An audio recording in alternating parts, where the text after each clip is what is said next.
Last time we ended by talking about how I acquired this red phantom crystal in the Tri-County shopping mall and what a strange adventure that was. And today I want to tell you what happened with it and, where things went after that mall expedition.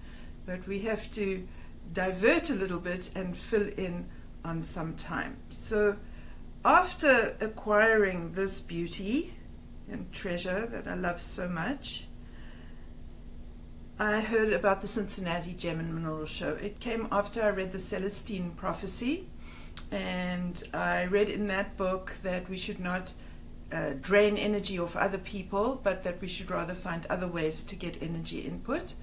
And it was spring, and I was looking at the blossoms outside, and I said, I get that with regard to nature, and I wonder what else. And within about 4 hours, I heard about the Cincinnati Gem and Mineral Show. And I thought, wow, a Cincinnati Gem and Mineral Show, I got to go to that. And I called my friend Barbara, who was actually a client of mine, who also seemed to have a little bit of interest in crystals. And I said, would you like to go with me to the Cincinnati Gem and Mineral Show? This was one Sunday that we innocently planned this little adventure that was going to take over the entire rest of our lives. And so she said, yes, let's go. I'd love to do that. And she came in her big blue Buick and picked me up, and off we went to Cincinnati Gardens, where the Gem and Mineral Show was being held. And she brought with her a book, and it was this book that she had acquired. It was Melody's first book in the Love is in the Earth series. Let's see what the title is. Love is in the Earth, a kaleidoscope of crystals. And Barbara brought this book with her and introduced me to this book, which was another important moment in my life, to say the least. And we went around the gem show, and I acquired a few things, and so did Barbara. But one of the main crystals that I bought was this stunning beauty, actually a channeling crystal.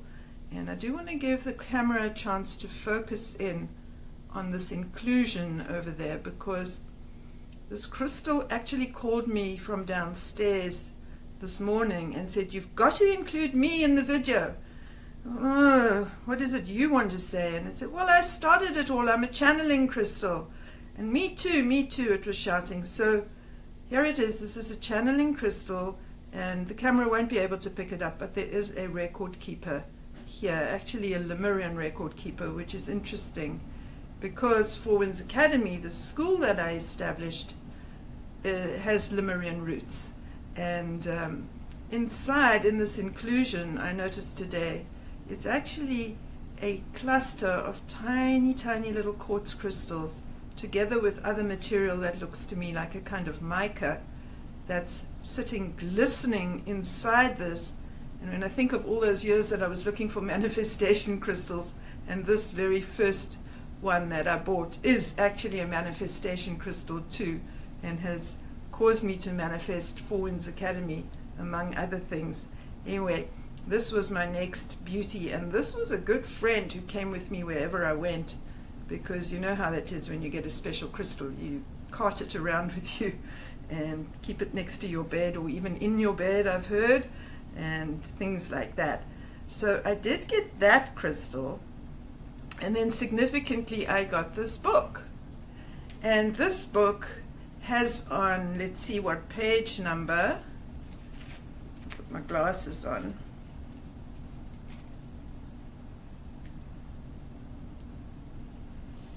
Page number 360, it says, and I will read to you from the tome, the phantom crystal can also be used to assist one in meeting a personal spiritual guide. And so one day at my office, and it's quite a long story, I won't go into all of it, but let me just say that my book Everyday Magic has these stories in detail and very clearly intersecting with spirit guide and learning about intuition and so on. This is the hardbound copy. We do also have it as an ebook now. You can get it on Amazon and Apple. And all these stories are well integrated into my Everyday Magic book, which is about, it's a memoir, but it's really a case study to direct you to look at your own life, and what an exciting adventure it is. So you can use a phantom crystal to contact your spirit guides. And when my hand closed over this crystal in the shopping mall, like that, the person sitting behind the counter looked up at me and said in very somber tone, "That is a red phantom crystal from Minas Gerais in Brazil." And I couldn't remember that. I just remembered it was a something phantom crystal from somewhere in Brazil is all I could remember. But by looking in Melody's book, I was able to track down and identify exactly what this crystal is, and I discovered that there was this meditation.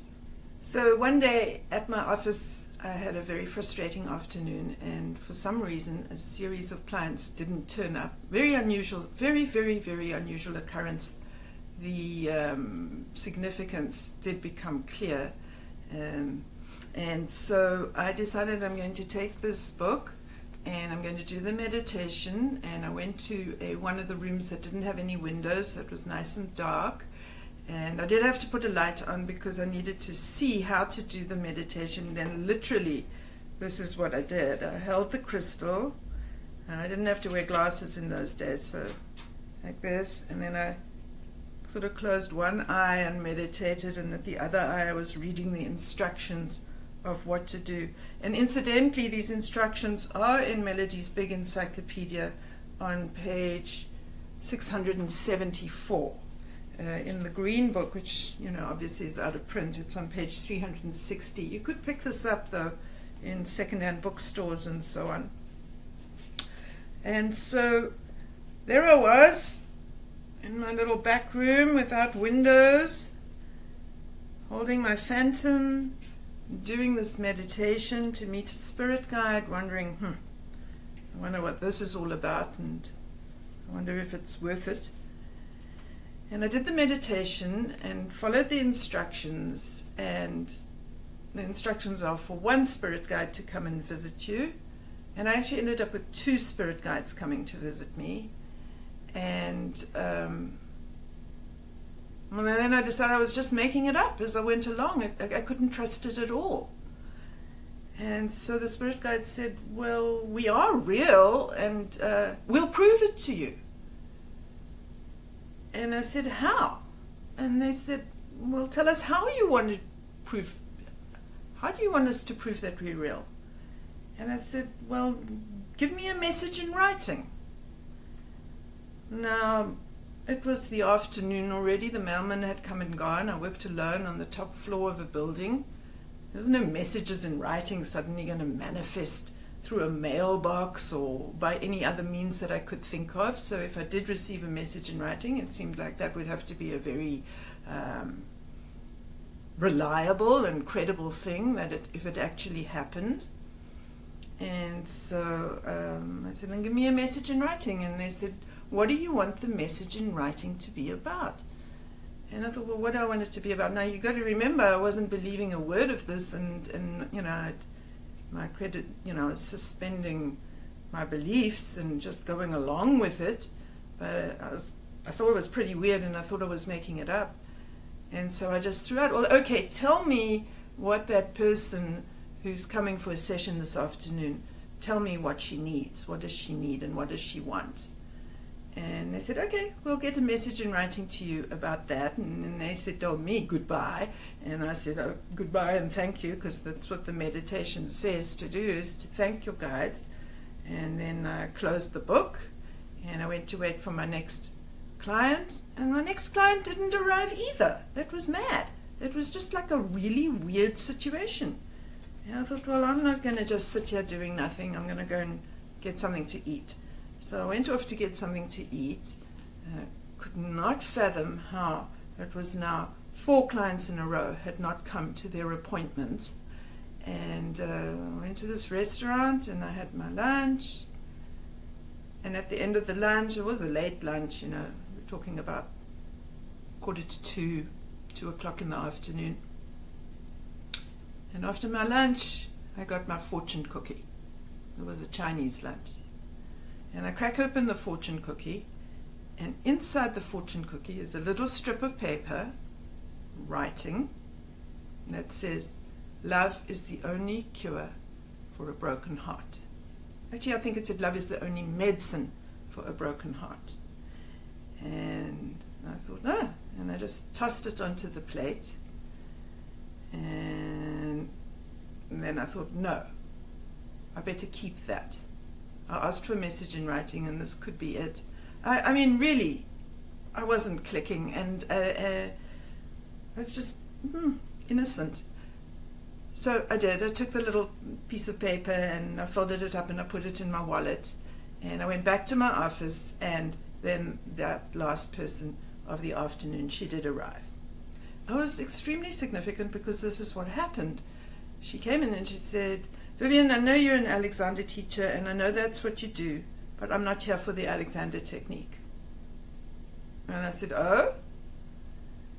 She said, "No, I'm here for a healing session." And I said, "Oh?" Because I didn't work as a healer. I mean, I'd had that one experience with this crystal, and I was doing a little bit of crystal work with some of my clients, but it was just an add-on, and it wasn't what I was offering. It wasn't the contract that I was making with people who were coming to have sessions with me. And here came this person saying, no, she'd come for a healing session. And I said, well, okay. And then I thought, well, I'll just ask her, what does she need healing for? Now I was really just putting one foot in front of the other, wondering what to do next. And so she launched into a story which went on quite a long time. I would estimate that it went on about 15 minutes. And at the end she said, well, so I'm suffering from a cardiac fracture. And I thought, a heart condition. And I started to panic, and I went, I don't want to deal with this. It's not my qualifications. It's not my field. This is a heart condition. What is she talking about? Why is she insisting that I do something I don't know how to do? And then I just looked at her and I said, what is that? And she said, I have a broken heart. And I went, oh. Then I have a message for you from my spirit guides. And I took out this little strip of paper and I handed it over to her and I said, here it is. And there, of course, was, love is the only medicine for a broken heart. And I just went, dang, I really did get a message in writing. Wow. And I think that's enough for today.